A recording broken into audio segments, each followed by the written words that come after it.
Hello everyone, this is oGsHero, and we're going to be looking at another 1v1 here on the map Xel'Naga Caverns, and this is going to be another Zerg versus Protoss matchup. In my previous video that I had uploaded, we actually saw a couple of Root Gaming members, Root Cats, facing off against Root Kiwi Kaki, and a pretty interesting Zerg versus Protoss. Oh my goodness, sorry my voice cracking there, apparently I'm going through puberty again. But as you can see by the overlay, the handy overlay up at the top here, this game is focusing on two players here, fnaticSen playing as the green Zerg pieces, and oGsHero playing as the yellow Protoss pieces. And actually, it's funny if you see this overlay in the game here, it says Liquid Jinro, which of course Jinro does not play Protoss, so obviously this is not him. Apparently oGsHero just playing on his account for this game. And then Phone Wang, I think is what this is. Phone Wang, that is going to be fnaticSen. And as you can see, fnaticSen using that extractor trick to get that extra drone out while he drones up and gets that overlord, which surprisingly enough, we had heard some studies were done early on regarding the efficacy in as far as mining goes, where you do the overlord trick to get the extra, or I'm sorry, the extractor trick to get the extra drone out while your overlord is building, versus building your overlord on 9. And everybody found out that overlord on 9 was actually more economically efficient. So I'm kind of surprised to see a lot of people still using that trick, but anyways, to each their own, I suppose. Perhaps there's some reason to do that I am not aware of, but it looks like he is going to throw his pull down here right around 15, also getting down that extractor, getting that Zergling speed so he can get map control. Oh my goodness, and pulling all those drones out, trying to get that probe and stop it from scouting, and man, he is losing a lot of mining time with just pulling those drones off constantly. This time only pulling off 2, managing to force that probe to back up a little bit, but that probe doing a ton of damage to the economy early on, not getting any kills exactly, but he was able to slow down the mining patterns quite a bit for our Zerg player. And it looks like back at his base, he is going to be throwing down a typical gateway cyber core, leaving a very small hallway here so that speedling attacks are a little bit more difficult to pull off. Of course, throwing some units in there will make that much more difficult to get by, although it looks like the building placement might be slightly off. He may need 2 zealots to wall that off instead of 1, so we'll see once he gets some zealots off, if that's, or zealots out here, if that's going to be enough to hold it off. Here comes the first few Zerglings from our player Sen here, and Sen did compete in the GSL. I believe it was season, oh gosh, I can't remember if it was season 2 or 3, but he did compete in the GSL.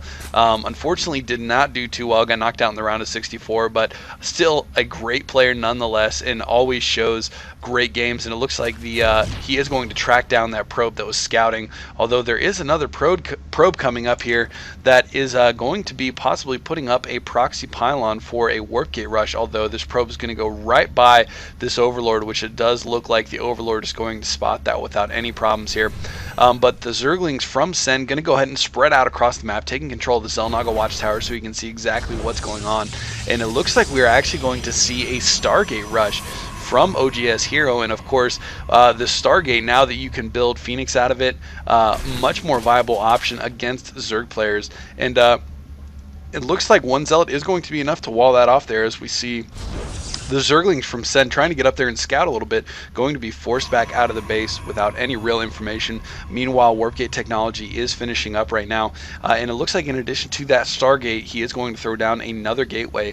So it's going to be 2-gate Stargate right now. There is a stalker here from oGsHero blocking the scouting overlord from getting any more intel, but meanwhile, it looks like Sen going to go ahead and throw down his natural expansion, because he sees that there is not a whole lot of an army building up here, although I'm not sure if he is going to be ready for this Void Ray rush. As we can see, there's only 1 queen out. There is no evolution chamber right now, although he is getting a roach horn, but that's not going to be very useful against those Void Rays, obviously. And he does not have layer tech up, so he's not going to be able to get Hydralisk out. He does have another queen at his natural, but queens at the natural not very good if there's not creep connecting the bases, although it looks like he is working on getting that creep expanded. Of course, it's much more difficult to defend your base with just 1 queen at each base if you cannot have them connected by creep.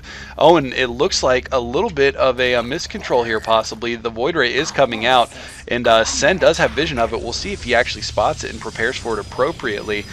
but it looks like there are a few sentries and Soccer and Azelt here moving out, trying to push those scouting Zerglings out. Here comes a bunch more Zerglings, and if we take a look at the production overlay right now, we can see there's another queen being built and a bunch more drones. I'm not sure why he's droning up so hard right now, because he well, I guess maybe he did not scout, although no, he did lose that Overlord to the Void Ray, so he is aware that the Void Rays are on the map. He really needs to get more anti-air out in order to deal with this, but it looks like he is just going to continue to drone. As we can see on the production overlay, another queen is out, and there is a layer tech going down right now, so it looks like he might try to get to Hydralisks, and with only one Void Ray on the map, he does have a little bit of time. The amount of queens that he has is able to take on just one Void Ray right now, but once that second Void Ray gets there, it's going to be a lot more difficult to take these Void Rays on without Hydralisk protection. Meanwhile, it looks like we're going to see oGsHero switching into a 4-gate, which is going to allow him to warp in a lot of units on the ground to continue that pressure, but he is also getting an expansion at the natural. So once again, transitioning out of that Stargate build into a little bit more typical 4-gate build from the Protoss here. But looking at the base of Sen here, it looks like he is just about to get that layer tech up and running, cranking out a bunch of roaches and speedlings right now. And it looks like he may actually try to go for some kind of a timing push against this, especially if he can get the Hydras or Spore Crawlers out in time to actually defend against this. He may be able to take down the base of oGsHero here without too much problems if he can handle these Void Rays, although there are a lot of ground units starting to come up now. A decent amount of ground units for our Zerg player, but it looks like these queens are not going to be able to take down any of those Void Rays before. So this is going to be a very tense moment here in just a second. A lot of ground forces here, and they're going to have to snipe those queens because the queens are the only thing that can deal damage to those Void Rays. And of course, once those are gone, the Void Rays will reign supreme right now. And it looks like there is a Roach speed upgrade coming, and also Burrow being researched, which will allow those Roaches to heal up relatively quickly. And the Void Ray is going to start poking in here, trying to do some damage against Overlords, taking one Overlord down. The third Queen is going to come down and help defend against this. He needs every bit of anti-air that he's got, and it looks like the Void Ray is still pretty much untouched right now. And a couple of Overlords going down for Sen, and that is going to put Sen in the red.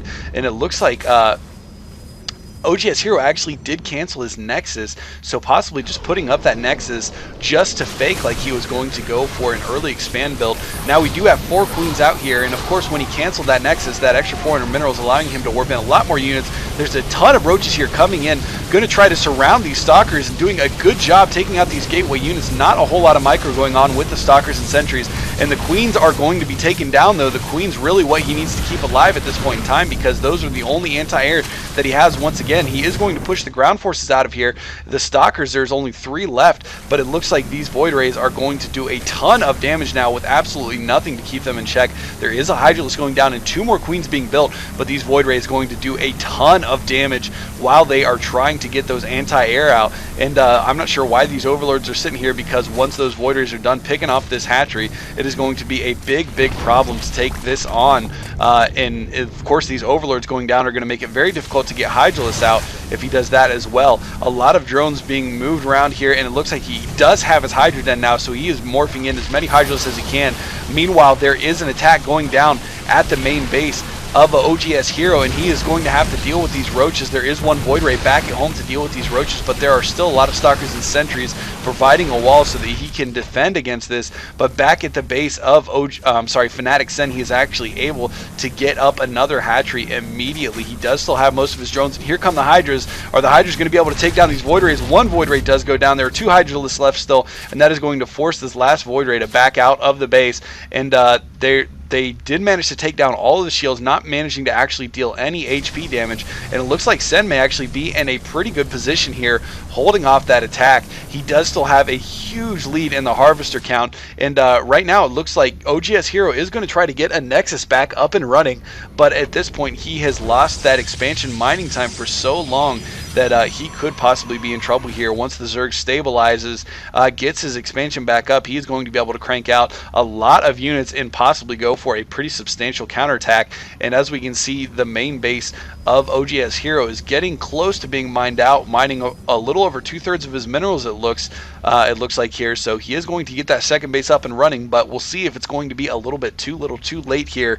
And it looks like actually that hatchery taking a little bit of damage from that last Void Ray on the map, but of course that Void Ray Ray not going to be able to push in anymore with all the Hydralisks that are in the base of our Zerg player right now. And it looks like he is actually going to go ahead and try to take that gold expansion here.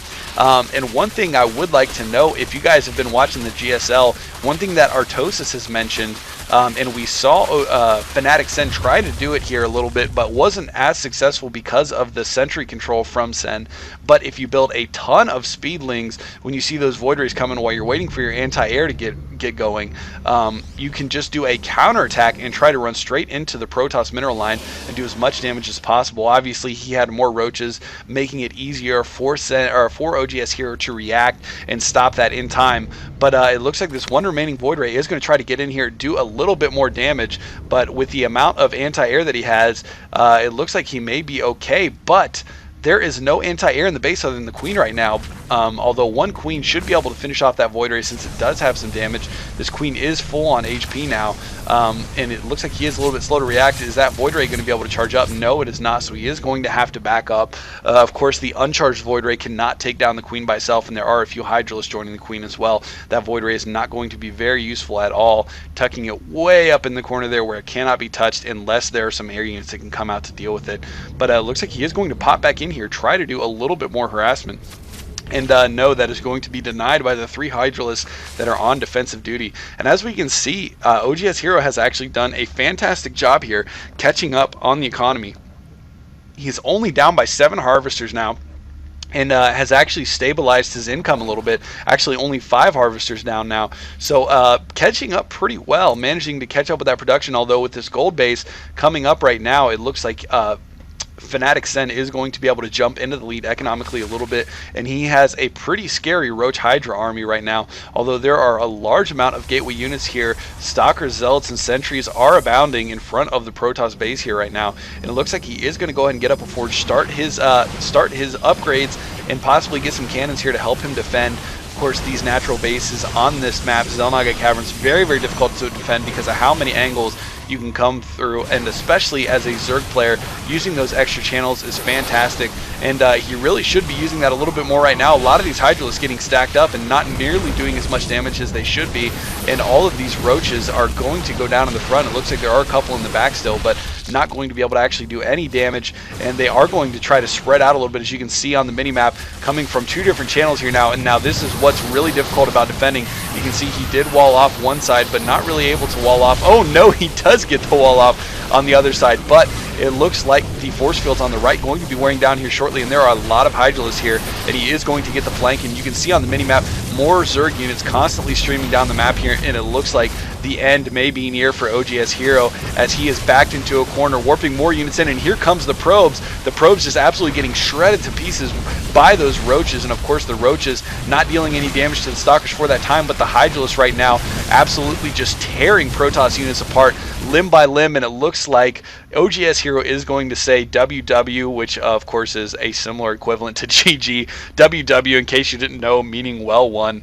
That game going to fnaticSen, and this is a best of 3 series. I'm not sure what this was played in, some sort of tournament possibly, but I may cast the rest of the games in this series if I can find the time to do that sometime soon. Found myself with a little bit more time recently since I haven't been putting as much time in the casting application. Now that it is pretty robust, I am going to be adding some new features to it here soon and fixes, because, oh, exciting news if you guys have not seen it yet, the guys at SC Reddit are actually using my application in order to cast the games for that tournament, or actually they rather did already use the casting application. Of course, that tournament is already finished now, but anyways, just wanted to mention that. If you guys want to check that out, you can find the link on the teamliquid.net site. If you look for that SC2 Reddit tournament, you can find the VODs linked up from the thread on there, and then of course you will see the overlay application in all of its glory hosted on some of their videos. Not all of their casters used it, but some of them did. Anyways, thanks for watching the video, guys. If you guys liked it, click that like button, click the subscribe button,